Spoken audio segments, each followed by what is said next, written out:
I never thought that after 45 years of marriage, I would feel like a stranger in my own life. But there I was, sitting in the first row at Elijah's funeral, while my son Marcus and my daughter-in-law Kyra handled every decision as if I had no existence at all. "Mama, just leave this to us. You just focus on staying calm," Marcus had told me that morning, in that authoritative tone he had adopted over the past few years. Kyra stood next to him, nodding with that fake smile I had grown so familiar with. I remained silent because I didn't have the strength to argue. Elijah had died so suddenly from a heart attack 3 days earlier that I still couldn't fully grasp it. One moment he was having breakfast with me, talking about the garden he wanted to plant in the spring, and the next moment I found him lying in the garage. I watched people filling the community church. Elijah's coworkers, neighbors, distant relatives. Everyone went to Marcus and Kyra to offer condolences, as if they were the widow, and not me. I was just a 68-year-old woman who supposedly needed protection from the shock. "Grandma is very fragile," I heard Kyra whisper to someone. "Marcus and I are taking care of everything." Fragile. That word hurt more than any hollow condolence. Elijah had never seen me as fragile. To him, I was Lena, his partner, his equal. But ever since Marcus married Kyra 5 years ago, things had slowly begun to change. After the burial, people gathered at the house that Elijah and I had lived in for more than 40 years, for the lunch Kyra had arranged. I sat in my favorite chair by the window, watching my daughter-in-law run everything as if this were her home. "Lena, you need to rest," Kyra said, bringing me a cup of tea I hadn't even asked for. "It's been such a long day for you." "I'm fine right here," I replied, though my voice sounded weaker than I intended. Marcus sat down across from me. "Mama, Kyra and I were talking. We don't think you should be living alone in this house. It's too big for you, and after what happened with Dad..." My blood turned cold. "What are you saying?" "Well," Marcus continued, glancing at Kyra, "there are some really good retirement communities where you'd be safer and have people your age around. Activities, supervision..." "I'm not going to a nursing home," I said, feeling a spark of anger giving me strength I didn't know I still had. Kyra sat beside me, taking my hand in a softness that felt unbearable. "It's not a nursing home, Lena. They're luxury facilities for seniors, and we can visit every weekend." "This is my home," I murmured, but I could feel my resolve cracking under their pity-filled stares. That night, when everyone finally left, I sat alone on the bed that I had shared with Elijah for so many years. The house was quiet, too quiet, its silence heavy with memories. Then my phone rang. The number was unknown. "Mrs. Lena Odom?" A man's voice said. "This is Theodore Vance, your husband's boss from Sterling and Grant Financial."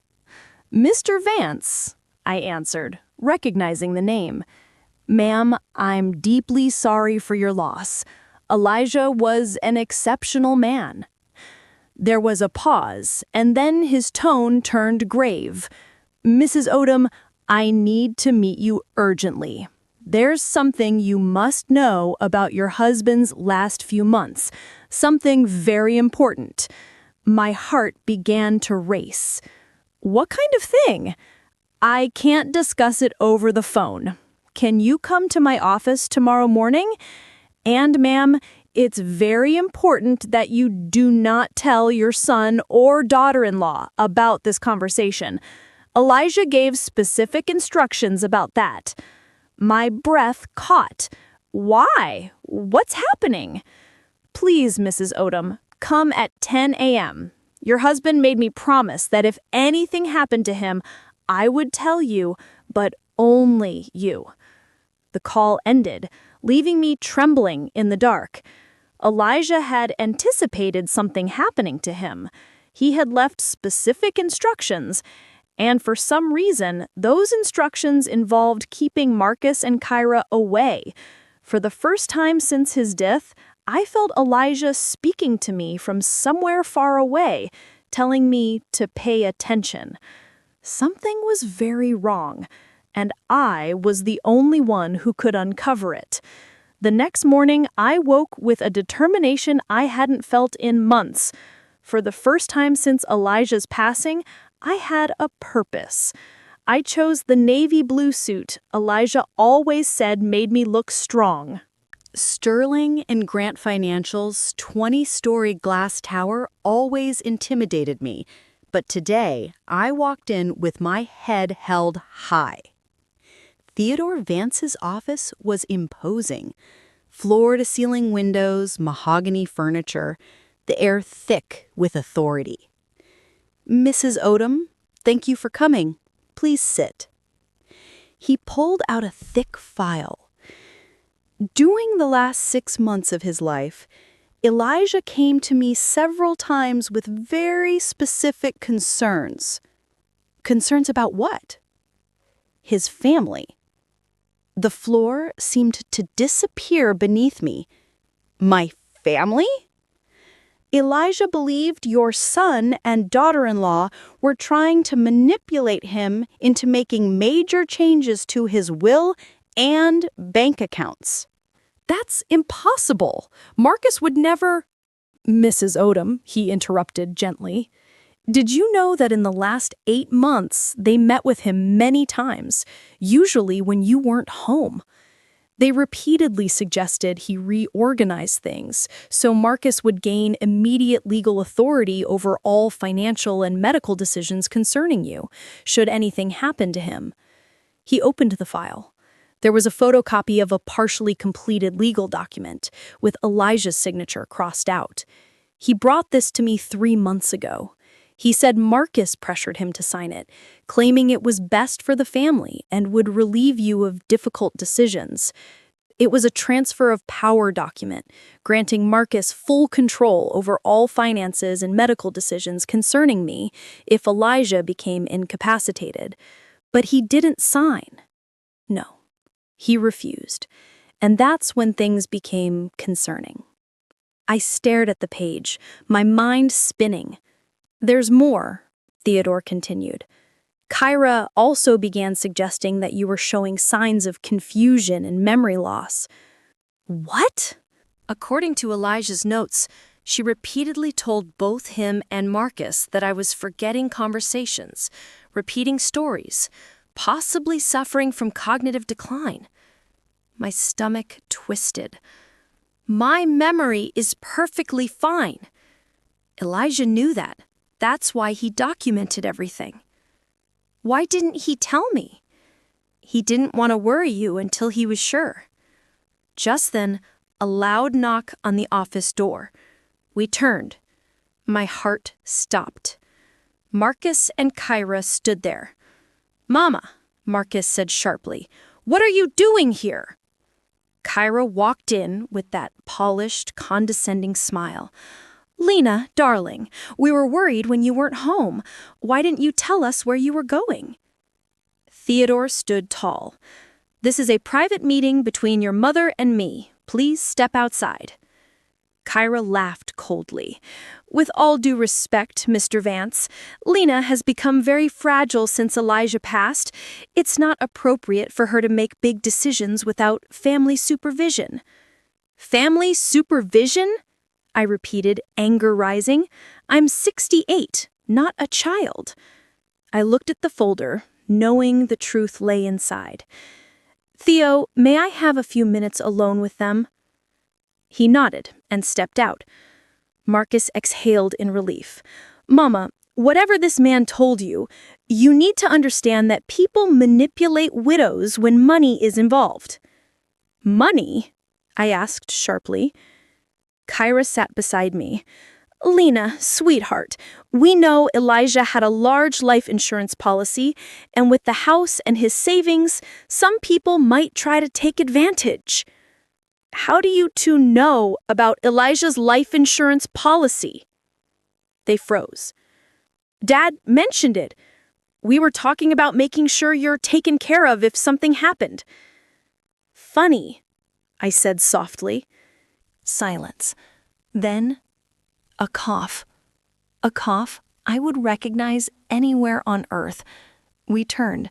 The private bathroom door opened, and Elijah, my husband, the man I had buried 4 days ago, stepped out alive. "Hello, Lena," he said gently. I think I screamed. I'm not sure. The world spun. Elijah rushed to me before I could fall. "What? How?"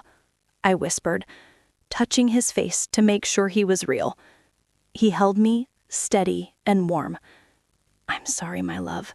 I'm so sorry. But this was the only way." "The only way for what?" "To protect you from them." Marcus stared horrified. "This is impossible. You're dead. We saw the body. There's a death certificate." "A carefully arranged death certificate," Elijah replied coldly, "thanks to a cooperative doctor and a funeral director who owed Theo a favor." "But why?" I whispered. Elijah turned to Marcus and Kyra. "Because I discovered what you were planning." He placed emails, text messages, and recordings on the table. Marcus turned pale. Elijah read aloud. Eli read aloud. "Mama is showing signs of dementia. You should consider full-time care soon. If Dad signs the documents I prepared, we can make sure she gets the best care when the time comes." He pulled out another. "Kyra agrees. The sooner the better. The house alone is worth around $500,000. My chest tightened. They were planning to declare me mentally incompetent. Elijah continued. "When I realized what was happening, I hired a private investigator. We found out Marcus has over $150,000 in gambling debt, and Kyra was secretly using credit cards under your name." My world collapsed. Kyra snapped, "This is insane. Lena, come on. Your husband is clearly unstable." But I didn't move. For the first time in years, everything made sense. "I'm not going anywhere," I said firmly, "but you two are." Marcus's face hardened into something dark, someone I didn't recognize. Elijah helped me sit. Theo returned with a bottle of water. Then Elijah knelt before me. "Lena, there's more you need to know." My head spun. He was alive. My son had betrayed me. My life had been a target. What more? Theo laid down more photos. Kyra meeting secretly with a corrupt doctor, famous for falsely diagnosing dementia, to seize control of elderly patients' assets. They weren't just going to institutionalize me. They were preparing to erase me legally.